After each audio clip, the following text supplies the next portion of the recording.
మంచి commercial success కోసం ఎదురుచూస్తున్న కథానాయకుల్లో సంతోష్ శోభన్ ఒకరు. ఆయన ఈ 10 నటించిన సినిమాల్లో ఏక్ మినీ కథ మాత్రమే ఫర్వాలేదనిపించింది. కాని ఆయన కెరీర్కు బ్రేక్ నిచ్చే విజయం ఇంతవరకు ఆయనను వరించలేదు. ఈసారి తాజాగా సంతోష్ శోభన్ కపుల్ ఫ్రెండ్లీ అనే ప్రేమకథతో ప్రేక్షకుల ముందుకొచ్చాడు. ప్రేమికుల రోజున ఈ సినిమాను విడుదల చేశారు. ఈ చిత్రం ఎలా ఉంది? హీరో శోభన్కు విజయం వరించిందా లేదా రివ్యూలో తెలుసుకుందాం.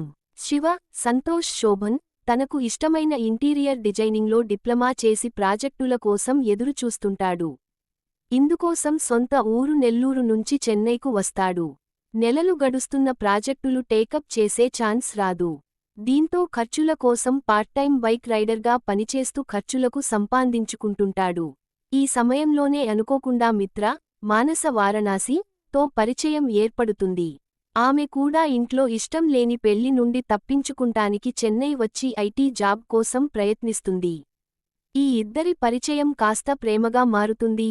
ఇక ఇద్దరూ ఒకే ఇంట్లో సహజీవనం చేస్తుంటారు. ఆ తరువాత ఏమైంది?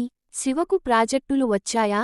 మిత్ర పరిచయంతో శివ జీవితంలో చోటు చేసుకున్న మార్పులేమిటి? ఈ ఇద్దరి ప్రేమ పెళ్లిగా మారిందా? ఇందుకోసం ఎదురైన అడ్డంకులు ఏమిటి అనేది మిగతా కథ.